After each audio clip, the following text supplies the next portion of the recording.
Alright, welcome everyone. We have it once again, SKT versus KT Roaster. We're here, week 7, day 3. I believe this was March 8th or March 9th, 2018 when this was live. This was a mere 12 to 16 hours ago. I'm going to go ahead and cast it. I had a friend who was about to spoil it for me last night, but I quickly shut him up and said, no, don't tell me. We'll talk about it tomorrow. And here I am going to cast this epic series. So we're going to give you a little bit of a rundown of what's going on. Right now, SKT is 5 wins, 6 losses, and is currently in 6th place.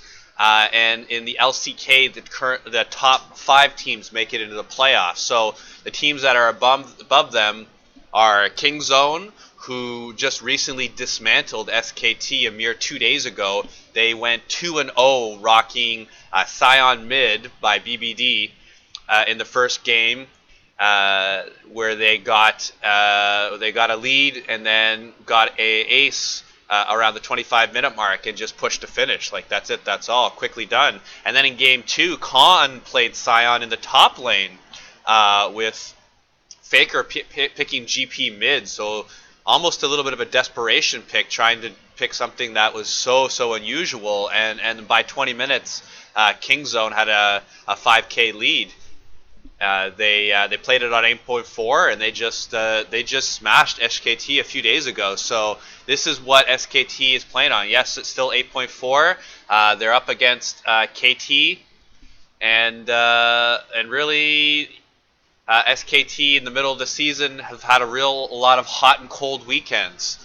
Playing performances. They've looked great against some and then terrible against others. So KT is a little bit more consistent in their performance. I believe they're ranked 3rd or 4th currently.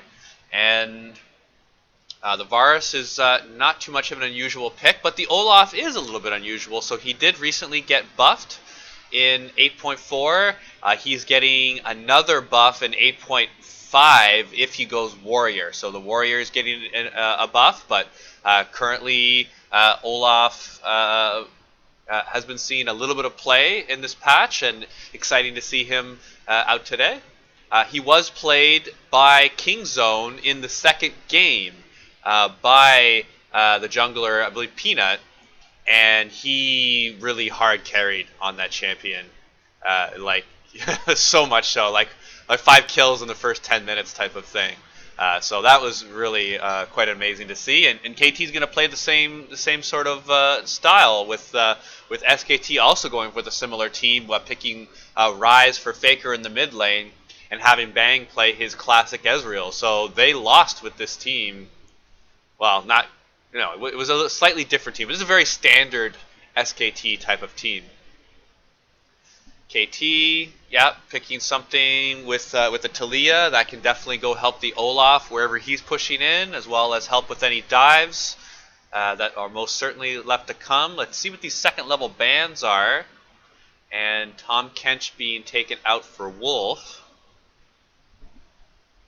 If you're SKT here, you're probably looking towards the top lane. You want to probably pinch the Smeb. Unlikely. Well, they could also do another support ban. They've already banned Scion, and Trundle would be that top lane ban. And let's see what they do for the second ban against SKT. And whether it's going to be another support or not. Could see a Taric, a Braum. Braum would make a lot of sense to get rid of. That would be 2 of the top 3 melee tank supports currently being played. Guess you could throw Alistar in there and say 2 of the 4, but still hasn't been locked in just yet. Okay. Camille being taken out for the top lane, so a double top lane ban against Smeb, and then a double support ban against Wolf. So that's going to leave the other melee tank support, Alistar, which was said. It could have been also picked the Taric. They both work. Now SKT could go for a mage support if they wanted to try to win lane, but if they just wanted to play for the team fight, the Taric would slot in nicely with Sejuani diving in with Taric ult. Pretty much allows you to get into whatever point of the backline that KT is having. They're just showing it. They haven't picked it just yet. Could also pick a Karma here. Could also... I wouldn't pick a Janna, though. Janna wouldn't be good. I would say Karma would slot in well, but going with the other melee tank support in Taric, and when you pick the Alistar SKT, you pretty much know SKT is going to go with that Taric support. So it's just showing the big time advantage that Wolf has with this champion. Taric, he rarely loses. We even said he was 4-1 in 2018 spring. So, hey, that's most of SKT's wins there. And they've been having a lot of struggles of finding out who goes where, and they're currently putting Blank in, but if you see SKT lose this first game, you very well could see Blossom slot right in there into the jungle role, and Blossom did not have a good game. Neither did Untara against Kingzone, so we're really going to be seeing whether SKT makes the playoffs or not with some of these series. They have to be able to pick up wins against the teams ahead of them, and when you look at the teams ahead of them, with Kingzone, with KT, with Afrika, with some of the other teams, of course, the former Samsung team, KSV as well, is a little bit ahead of them. I think they're currently in 5th. And even Jin Air is looking all right, although I think they're in a 6th or 7th position right now. These are among some of my favorite teams to cast. SKT because of the history, KT because of the stars. And it's a big question. Can KT win another series against SKT like they did about a month ago, where they won for the first time in a year and a half, and it was a big event, and Pawn shed a little bit of a tear after the game. Yes, they did stomp SKT. It wasn't close, but just getting over that mental hurdle of being able to beat this team that has consistently had your number, and you start to think, is it me? Is it maybe their coaches that have some sort of special clairvoyance that know how to beat us? But when that weight of is lifted off your shoulder, you're definitely, you feel like you can win. And to get to this LCK final, you know you're going to have to go through SKT or a team that beat SKT, and KT's like, hey, why not us? Why not us? We can be the SKT killers. We can either beat them in the playoffs and then go on to take on one of these other top 5 teams. But we're going to have to see how this pans out. As you can see, the match history in 2018 spring, 2 versus 1. That is 1 series over for KT.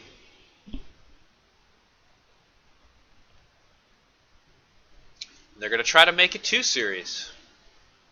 And with SKT, when you're trying to jockey for playoff position, you're trying to get into the playoffs, at least having a 1-1 series with KT, if you can put some wins together towards the second half of the season,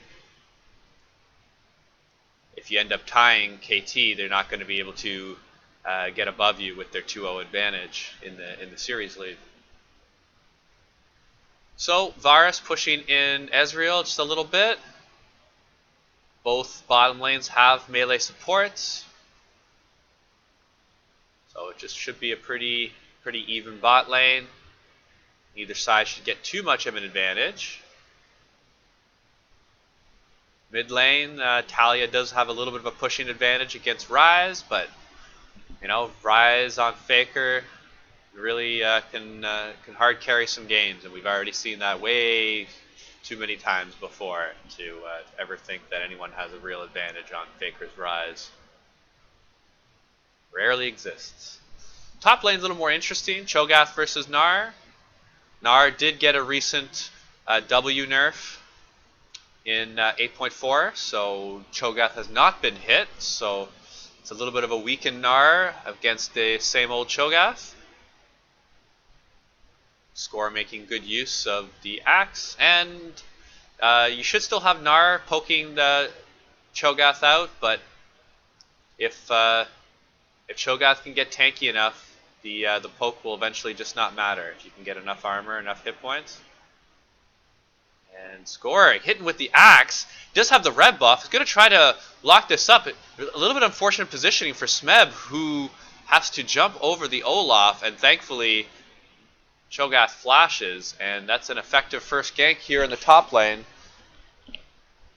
Score doing his jungle route, full clear, going top lane, landing that first axe, and having Smeb follow up. That flash is going to be down until the 9-minute mark, so let's keep an eye on the timer. And we're going to see if Olaf goes back up top. I'm willing to bet that he most likely will sometime between now and that first dragon. First dragon being a wind dragon, so not expecting anyone to go for that in the first 12 to 14 minutes. We will have to see. Big team fight win could mean an easy objective. Of course, you prefer first tower, but when you get any dragon, then you're looking to start stacking them and make that Elder Dragon even more vital. Now, in 8.5, they are giving a buff to Cloud Dragon, and I like this. You had the other 3 dragons, which all had their uses, and then you had the Wind Dragon, which everyone's like, ho-hum, you know what, no biggie, nobody wants to fight for it. But now, they're changing it up so you get less out-of-combat movement speed, and you're starting to get combat movement speed. So, less ability for rotations, but more combat effectiveness. So I love this change. I thought this was the exact right move to do, and we're going to have to see how it affects in competitive. I believe the 8.5 patch is going to be the patch that all the major regions are going to be playing their playoffs in. So teams are still figuring out the meta from this 8.4, which we are currently playing. Huge patch change, and that's why we're seeing Olaf being played. And we're gonna see which teams come out swinging. Now, if you see SKT lose this series here, that's saying something, because that's saying that even with this new major patch, SKT is still going 0-2. Yes, they are 2 of some of the best teams in the league, but it does not bode well for confidence or for the potential future of whether SKT is going to make playoffs or not. And I know maybe some people are tired of the narrative, but it's a big narrative. It is you're talking about a team that set records, and here is that gank with the Talia Olaf going back into the top lane. Cho'Gath, of course, does not have flash. It's only 6 minutes 30 seconds. He's only getting that back, remember, around the 9-minute mark, so still lots of time. And the wave is going to get frozen here under tower, but Cho'Gath using his teleport to get some armor. He went with Ninja Tabbies with some sustain and some vision, just looking to be able to move around and not die so quickly in this early lane.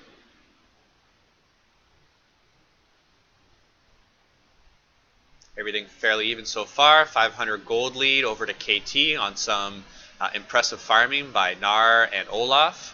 They each have leads. The other leads not so meaningful, but definitely top lane jungle. That's where the gold lead is starting from. But Olaf does farm a little more quicker than Sejuani, and of course Gnar does have the range advantage on Cho'Gath, so nothing is too unexpected.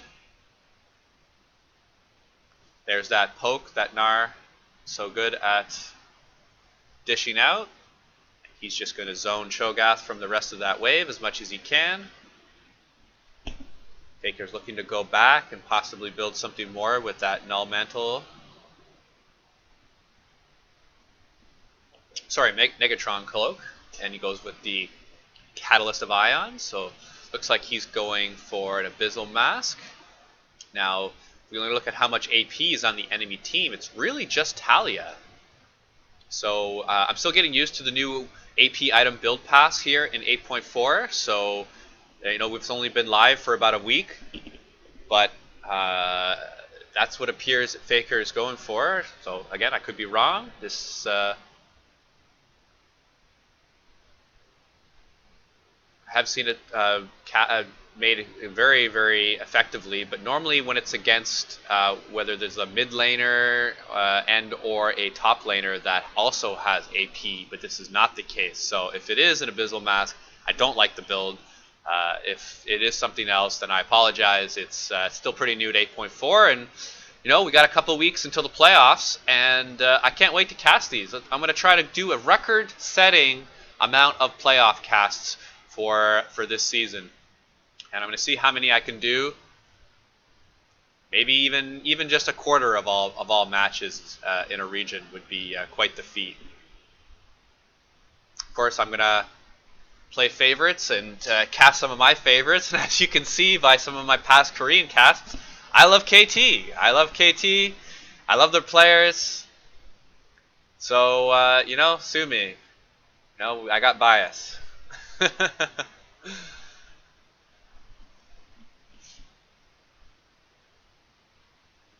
Now the gold lead extending a little bit more, up to about 1,000, and this is strictly on farm. So once again, we see that 25 CS lead for Gnar, which is substantial. If you could take this as a Gnar, you would just take this at this point. If you could say, hey, at 10-minute mark, if I had a 25 CS lead and half of Cho'Gath's turrets down, you know, as a Gnar, you would just take that and then roll with it. It's about where you want to be. Cho'Gath, you'd like to maybe do a little bit better. He's just going to try to get some stacks under tower. The jungle farm lead has also stopped from being increased. Currently at 11.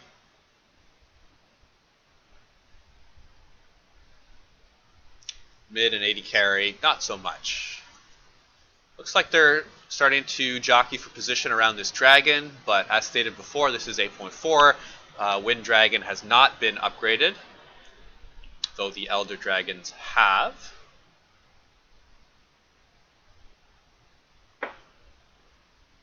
Baron also buffed.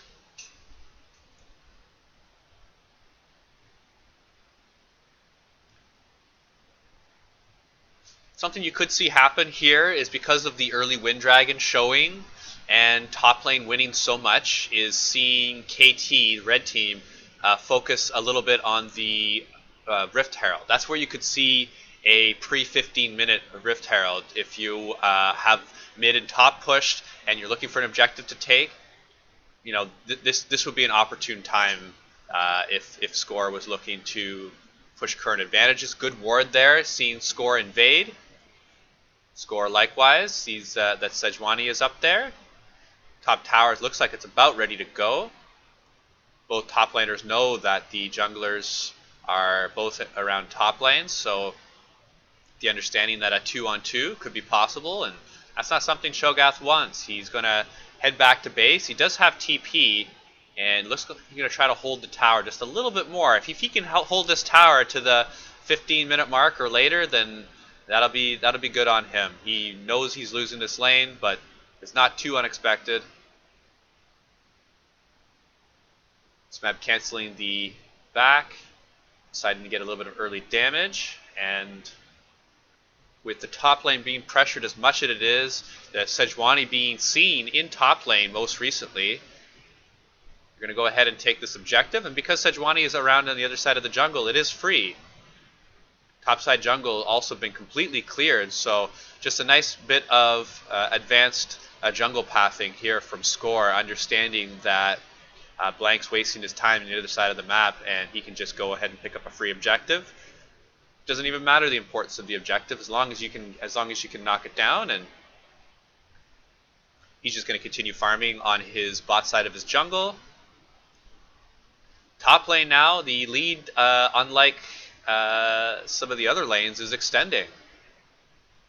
Nara rocking a 35 CS lead. Currently has his Black Cleaver finish. So more than enough to chunk down the armor that Cho'Gath is desperately trying to build. Currently with a Glacial Shroud, Ninja Tabbies, Doran Shield.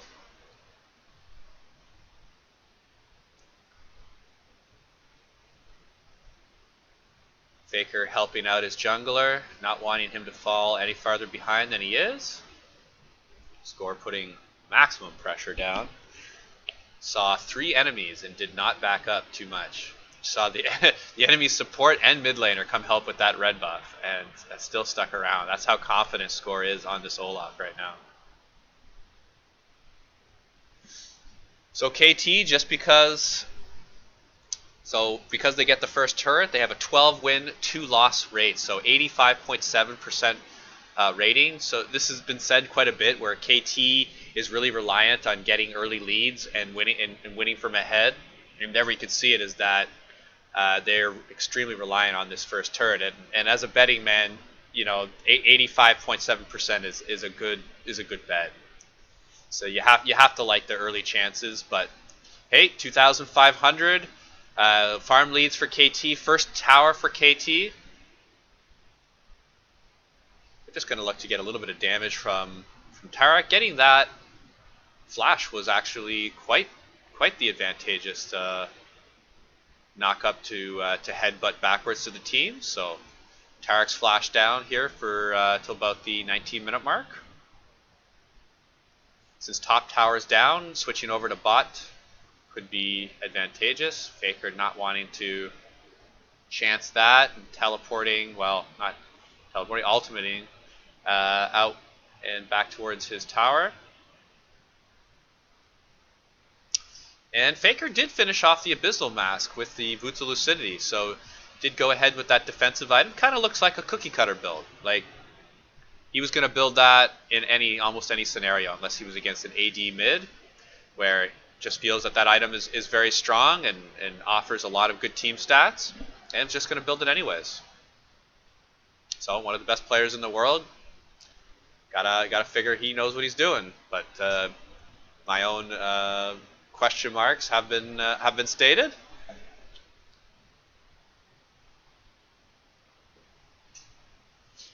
Mata doing what he does best and roaming with the Alistar. Moby's purchase still hasn't gotten the wards out. This is one of the reasons why they initiated this support item change, is if you start roaming really early as a support, you're not going to finish your ward item in a reasonable amount of time. And your team's going to be suffering for it, especially with the Tracker's Knife now being disabled and no longer for use in 8.4. So Mata trying to counter this by purchasing 2 control wards, but they only provide a vision of your immediate surroundings. You're not able to put 2 or 3 of them down as a single player and get a whole range of vision. Mountain Dragons coming up in 2 minutes. Do of course have another 3 minutes or so for Rift Herald to be taken. A little bit extra damage there. So Smeb has started this, but is being seen out by a ward. And Olaf is looking to try to come help. They're not going to want to fight for this. Cho'Gath, if he has Chomp, which he does, would be able to steal that with about 1,000 true damage.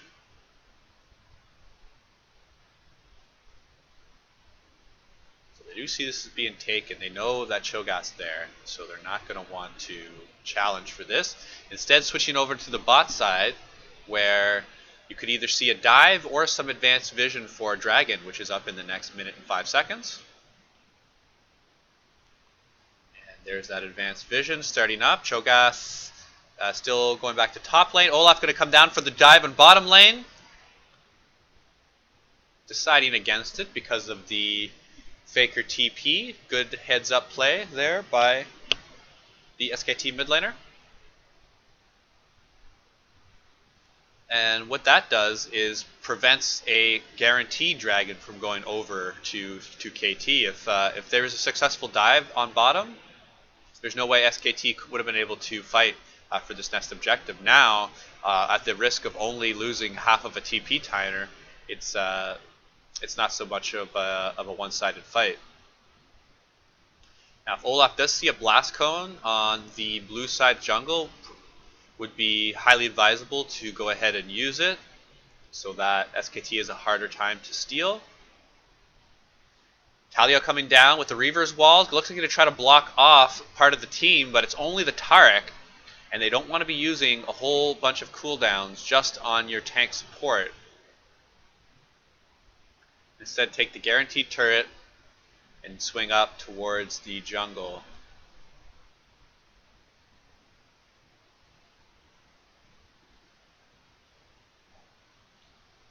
And a half-hearted steal attempt by Score.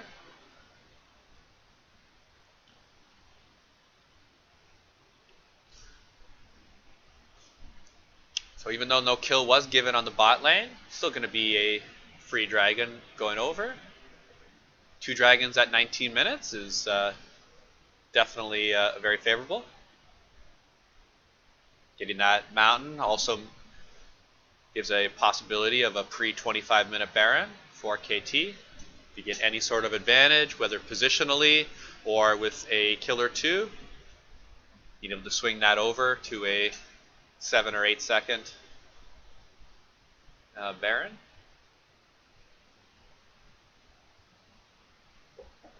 A 3,000 gold lead here at the 20-minute mark.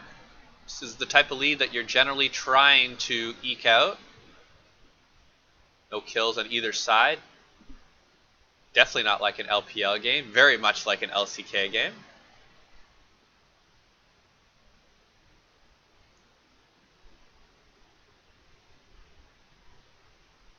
Flash taken out by Smeb. It's a good challenge there by Untara, who, despite being drastically behind, has not died yet. So, yes, he's lost his top tower. Yes, he's at an item and CS disadvantage, but still it's going to be very influential in these upcoming team fights. And look at all the tanks that SKT has. Cho'Gath, Sejuani, Ryze, Taric. Really, you only have one easy target. And that's the Ezreal, who's not even that easy to kill in the first place. So if you have any sort of disadvantage for SKT's team, is that they don't really have a whole lot of damage. But if you're looking for crowd control, CC, tank, they've got all of this in spades.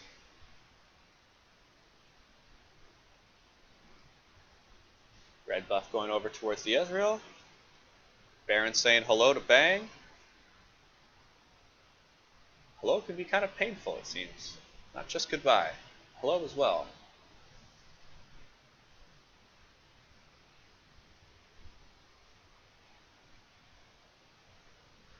And the last piece of the outer puzzle has been unlocked. 3rd tier 1 achieved by KT. Score taking a good amount of damage, but with the Cinder Hulk and the Aegis and the Giant's Belt, really it's going to have a hard time going down. Ryze coming in with the TP, the ultimate. He's going to get knocked up under turret. Tower is affecting him. Taric ultimate coming out, and it looks like they're putting damage onto the Alistar, but that's not who you want to be putting. It's 5 on 4 underneath the tower, and KT's looking to turn this. They have a numbers disadvantage, but they're looking to get the improved damage onto SKT, and a little bit of a forced out play from SKT. They're really looking for a sort of advantage to get back into this game, and KT being able to kite back into their turret and then turn that around to force SKT off. It was a nice little bit of action here in the mid lane, but because of the location of that turret, that mid tier 1 still being there, that the Faker ultimate on Ryze bringing over the teammate it was just not enough. Faker still holding on to a minion dematerializer as well, with 2 charges left on that. It's going to be a detriment to KT doing a banner command rush, which they are not doing. Looks like Alistar for his next item appears to be the locket, but you know, it could be something else.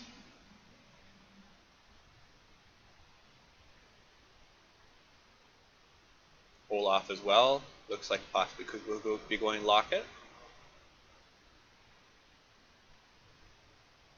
Could be also going banner. So we will see. Def taking a little bit of extra damage. Good, really good ultimate by Faker, and this is really the power of the Rise in a high level opponent. You really don't see this in solo queue. Rise got one of the lowest winning percentages of any solo queue mid laner, but in the pros, that is the exact reason why he's one of the most top pick banned. Tara being able to flash away. SKT is looking to turn this. It is a 4-on-4. Rise in the background, realizing that fight's probably not going to happen, so he was going to swing around to top lane, and looks like he's going to continue to do so. SKT back off from their aggression.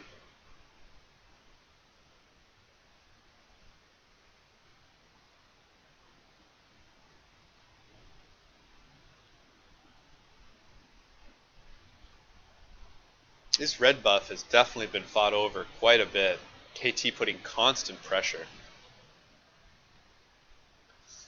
There's SKT getting 10 wins, 4 losses, 71.4% when getting first blood.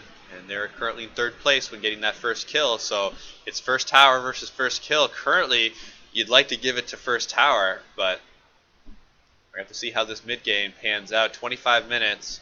Next dragon coming up momentarily, another mountain dragon.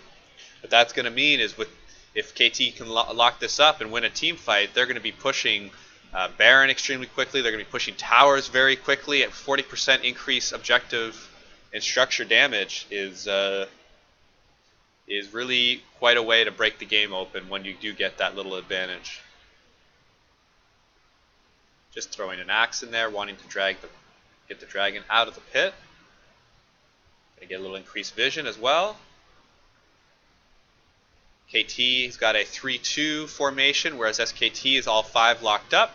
They're going to go for it. Smite fight. Olaf's going to be able to lock that one up. Taric ultimate is going. KT's going to want to go backwards towards their team. Meanwhile, you have Talia doing all kinds of damage into the backline, but Rise able to pick up the first kill, followed up closely by this Cho'Gath, picking up the chomp onto the Rise. Look, Cho'Gath, he's going back and forth, back and forth. It seems like SKT wants to press this, but they're going to have a hard time doing so with them being still into the dragon pit. And Yukal, wow, picks up a kill there at the end. So just a little bit of overstaying from SKT, but KT able to pick up the dragon, and Yukal is just try. What I was saying, a little bit of overextending there from Blank is exactly what Yukal did there in the mid lane.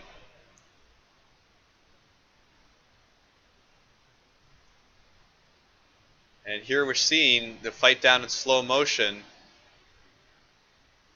Because Yukal was a little bit late to the fight, it meant that SKT could just put that little bit more damage down onto KT. And fortunately for them, KT, both members, could get over the dragon pit.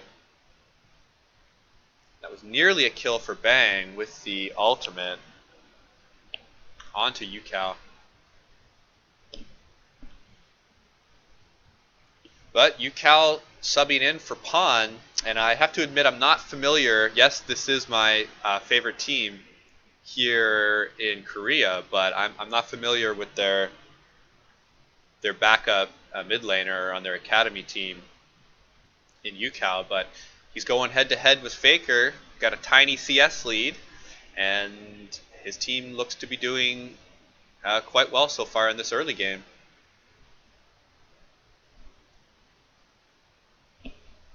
Third dragon over. SKT's got to be very careful about the next fight that they pick. Where they're fighting, where they're positioning on this map. These two mountain dragons definitely enable KT to press whatever objective they want very quickly.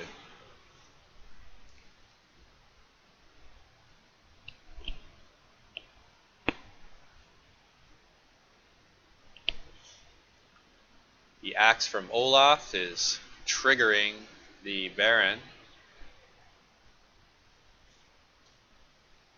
They're going to go ahead and try it. I don't see them finishing this. I see them backing off. TP baited out. That could have been what SKT was fighting for. TP canceled. Currently a 5-on-4 with Gnar pushing in the middle. The wave is pushing, but now Gnar is coming back up. First kill over to Varus, being able to pick one up onto the Sejuani, and that was a 5-on-4. Faker being able to use the ultimate to get his team back to safety, but this very well could be the tiny advantage that KT was looking for. Jungle is down. KT with 2 mountain dragons, and yes, they are heavily damaged, and they are going to decide to head back to base to heal up, pick up some items with the gold that they've mustered, and going to go ahead and reposition, and not going to want to press that.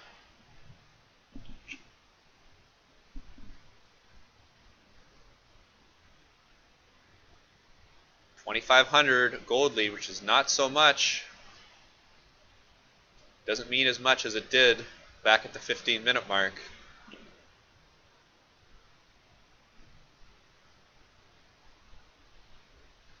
The TP for Gnar has about another minute to get back up. A minute or two. It's about halfway done his cooldown.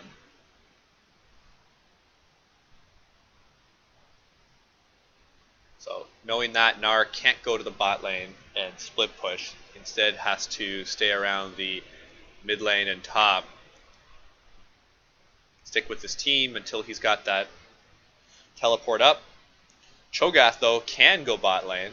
He does have TP up, and really would put KT to a decision on whether they want to start the Baron or whether they'd want to answer. But having the 2 mountain dragons is once they decide to start the Baron, they can just take it so quickly. So if it pans up to where the health points are, that's 2 members doing Baron already at half points. They're going to go ahead and lock it down there. Only having 2 members on it for the first half of that Baron take, sending the Alistar up, basically faking that they weren't doing it, but they were doing it, and really nice map movements from KT. Just shows the high-level strategic gameplay of the LCK with these top-level teams.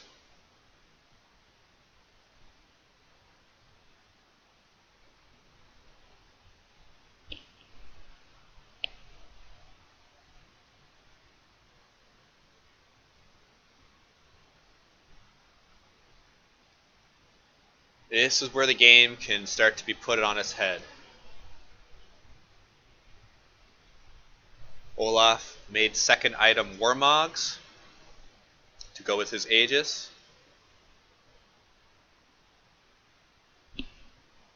Alistar is still working on his second item.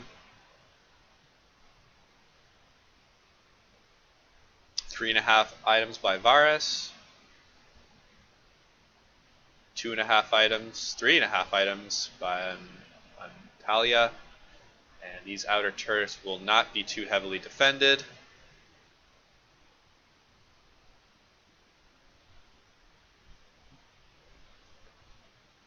Cho'Gath missing the rupture, very hard to land on a quickly moving small Gnar. Good use of the Reaver's Wall to guarantee that turret being taken. Big whiff by Blank. These are the types of mistakes that he's been making that has been causing SKT so many woes. KT is just going to wait for the next minion wave, and it should be more than enough to be able to push this inhibitor. Frankly, they don't even need the next minion wave. But if they wanted to wait 5 seconds, it was there. Instead, going to move on to another lane. couple backs. You could see Gnar TPing to the top lane. Nope, Gnar deciding to cancel the back, head over to mid. Now for the next turn, the next objective should be the top tier 2. If they can go ahead and knock that down in the next minute, that's that'll be 3 turrets and 1 inhibitor, assuming that they can knock down that last tier 2 in the game for SKT.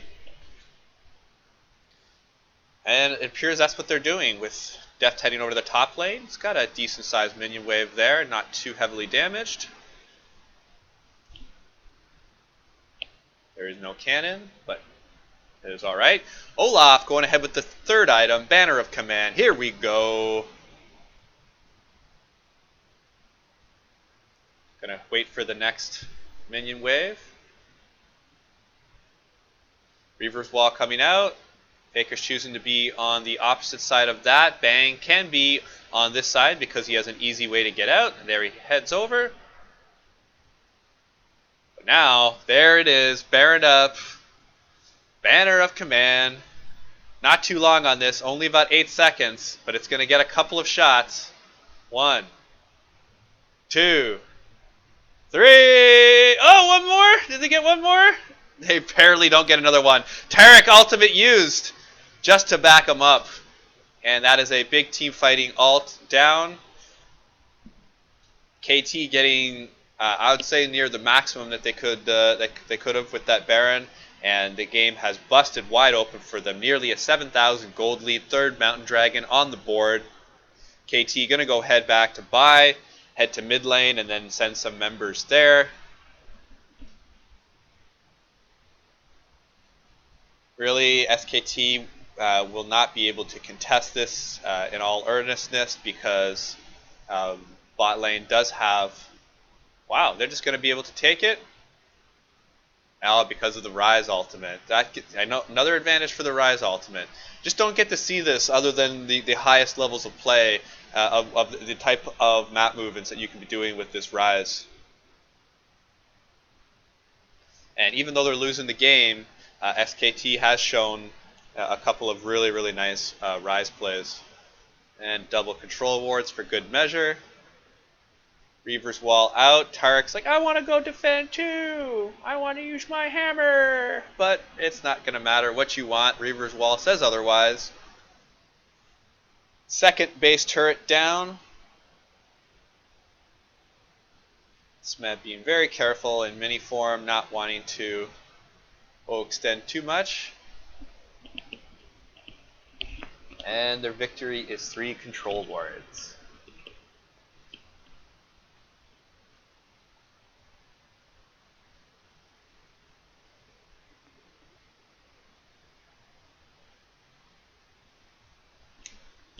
KT wants to be very careful with this next fight. Don't want to throw away their hard-fought lead. They've only lost 1 turret so far, 8 turrets to 1. Yes, the gold lead is at a mere 6,400, but the game is much farther ahead than that.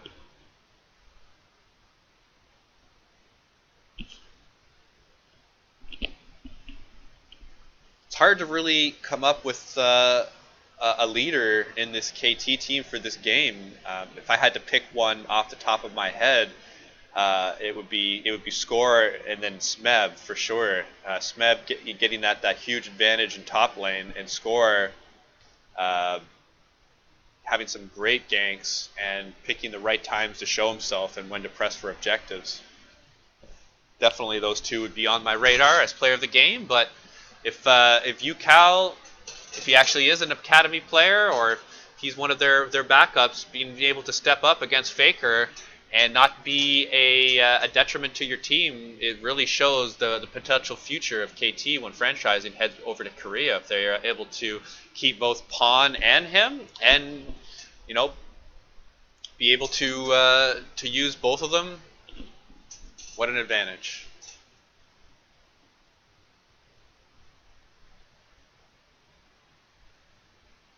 Pressure here in mid lane. The third inhibitor now back up for SKT. They now have their bottom, but no towers in the top or the bottom. Knock up by Alistar, getting the double. Taric ultimate used. KT is now just going to back up, wait for it to be finished. Now, turning back the fight, Sejuani being able to get the ultimate to stop them in their tracks, but not able to tank too much more than that. KT is just wrecking through their team. Varus picking up all kinds of kills. Huge Gnar for the last two, and that's 4 of them down. Do they get the last one? Do they even need to get the last one? That is also a good question, because I tell you what they do get. They do get 2 inhibitors, and possibly the game with this Baron up.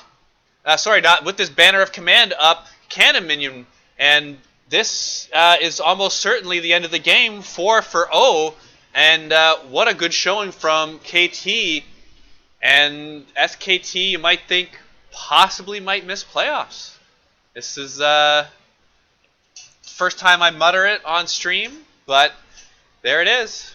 Analysts have been saying it for a while, and here it is, game 1. It was close for a while, first 10 or 15 minutes, but KT always with that lead, pressing, knowing not to give SKT any chance back in that game, and very methodical. Love the Olaf pick, love the Olaf play. Gnar doing everything he needs to do. Doing the split push, getting the team fighting, getting the advantage, not giving anything up, not dying. Huge.